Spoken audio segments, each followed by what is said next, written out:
tanghali, hapon sa mga kainday at mga ka-warriors dyan. Good morning dito sa Saudi Arabia is morning. Ayan, for today's video, isi-share ko naman sa inyo kung paano gumamit ng vacuum cleaner. Dahil doon sa sa previous video ko, yung sa basic housekeeping, na mention ko doon na gagawaan ko na lang ng bagong video yung paggamit ng vacuum cleaner. Kung bago ka po sa channel ko, paki-like na rin po. Yung medyo marunong na po dito sa appliances na to, paki-like, paki-view na rin po. Ayan, please don't skip ads. At maraming salamat po doon sa mga naunang nag-views ng aking housekeeping.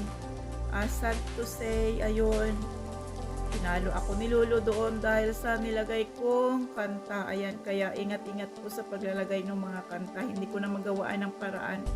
Kasi parang buong gabi, hindi talaga nagbago, kaya yung tinanggal ko na lang. Kaya maraming salamat po doon sa mga naunang nag-views ng aking basic housekeeping. Pero nag-re-upload po ako ng bago, tinanggal ko na lang yung music doon, kaya okay na yung bago kong re-upload. Ayun, in-approve na ni Lolo.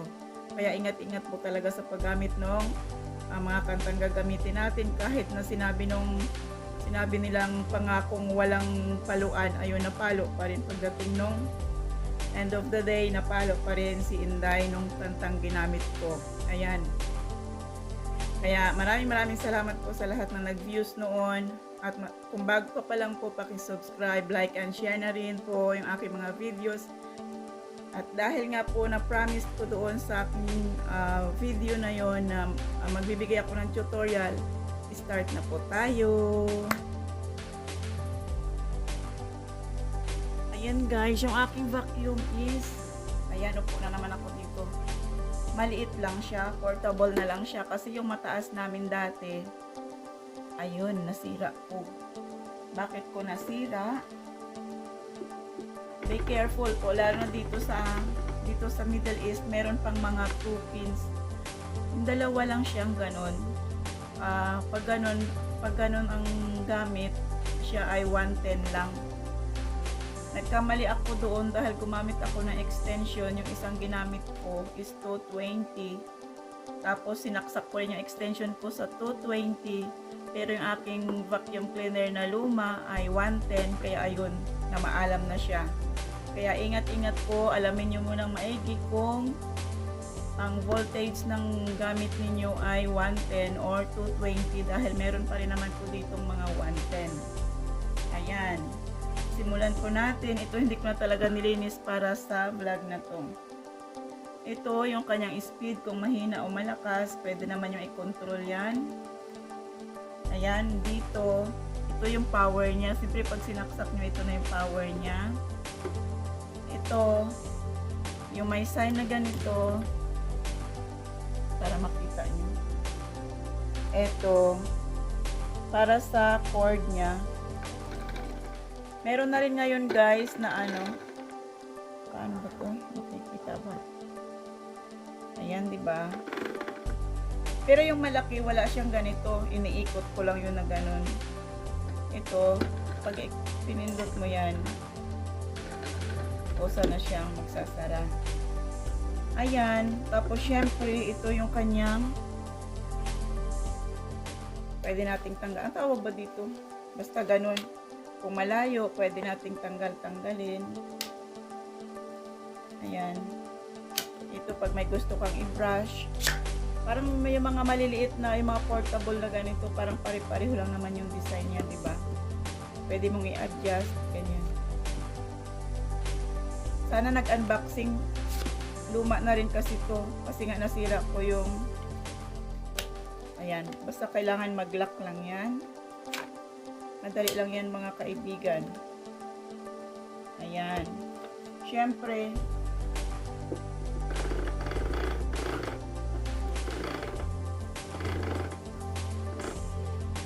ayan mga kainday, ito yung kanyang on and off, yung power button.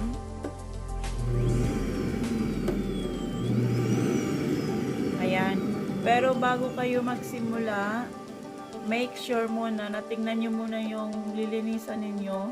Kung may mga malalaking mga bagay gaya ng mga hairpins, ganyan, mga clips, balat ng candy, mga plastics, mga tissue, tanggalin nyo muna yan.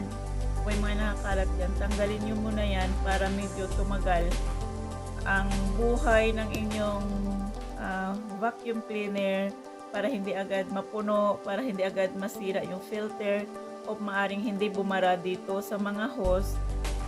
Damputin nyo muna yung mga kalat-kalat dyan para yung mga maliliit na lang, baka may mga alahas dyan na mga nahulog, makita ninyo para hindi siya pumasok dito, kasi minsan lalo na pag sa malaki, yung kanyang basurahan, talagang itatapon na lang natin ng basta-basta. Hindi natin alam kung baka may mga importanteng bagay na mahihigop nung mabavacuum nito. Kaya tingnan nyo muna yung paligid ninyo, kung halimbawang may mga ganon, tanggalin nyo na lang muna. Ayan, simula na tayo. Kung sa totoong buhay, kung sa reality, syempre, ang stroke nito is ganon-ganon na lang, 'di ba? Pero kung kayo ay nasa training o nasa training center, ang talagang pag-aralan ninyo yung single stroke lang, from up and down, ganon kasi ang tinuturo nila sa mga training center.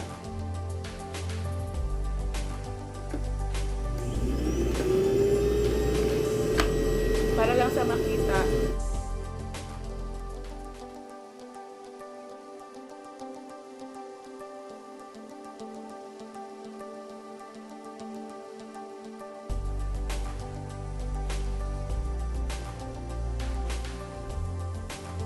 Ayan guys, demo lang ulit ha, kasi natapos naman na ako kanina.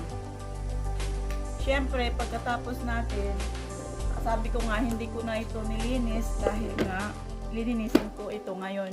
Ipapakita ko na lang sa inyo, lalabas ako doon sa may labas para hindi magkalat yung alikabok.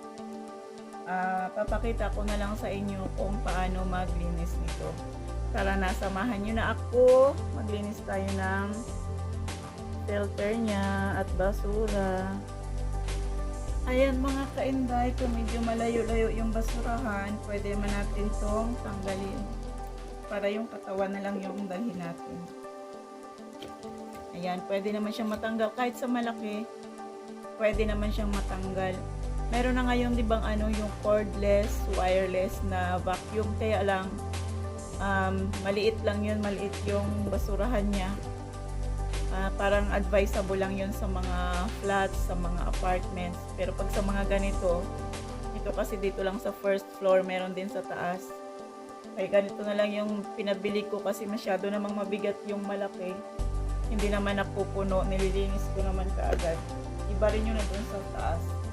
Kaya ito, ganito na lang yung ginagamit ko dito sa baba. Mas maliit lang siya, hindi siya gaanong mabigat. Ayan. Ito na lang yung dadalhin ko doon sa labas. Pwede ko na rin itong tanggalin, pero pakita ko na lang sa inyo doon mamaya. Ayan guys, dito na ako sa likod bahay. Sana nakikita.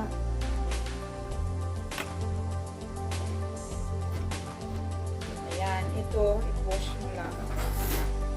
Tapos, tanggalin natin itong takip sa kikita ko. Sana nakikita.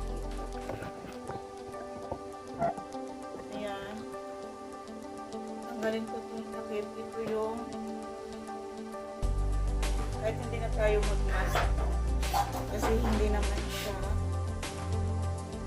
tapon lang natin ito sa basura. Pwedeng hugasan ko guys. Ayan, malikabok. Kaya ayoko yung malaki kasi nga masyadong malikabok yun. Ibang klase yung filter nun, diba? Parang basket. Tapos guys, dito sa likod may filter din siya. Kailangan labhan natin to kasi ayan, very very dirty na. Ito pwedeng hugasan din. Tsaka ito, ayan, lalabhan ko lang to, tapos ibabalik ko pag natuyo. Linisin ko muna, tapos papakita ko sa inyo kapag ibabalik na.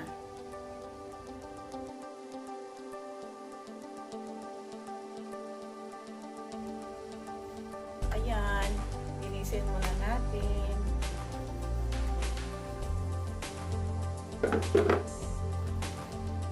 Kahit naman yung labas lang ang linisin kapag ano, nagturo, no? Pero guys, yung tip ko sa inyo ha, kapag ganito na nagdi-dismantle tayo, i-check nyo kung paano natin kinuha. Ako dati, siyempre hindi naman lahat kabisado ko. Nahirapan ako minsan, di ko alam kung paano na ibabalik. Kaya tinititigan ko muna kung paano ko tinanggal. Siyempre pag ganito medyo matagal na, alam ko na. Pero pag sa simula pa lang, hindi ko alam kung paano ako na ibabalik. Matagal. Kaya yun ang tip ko sa inyo. Pag ganito nagdi-dismantle, tingnan nyo muna kung saan nakalagay para mabilis. Yan. Ito na yung filter kanina. Tuyo na, nalabhan ko na. Yan. Kasi kapag hindi na siya nalilinis, diba, hindi na siya mapahigo. Gaya nito, kailangan ito ang nasa harap. Ayan, diba? Pwede na.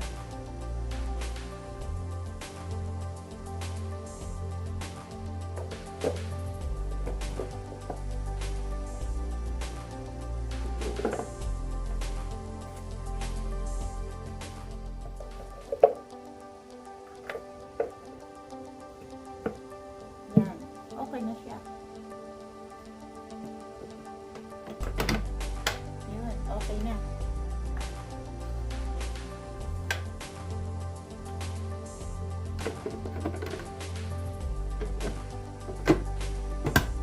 Yan.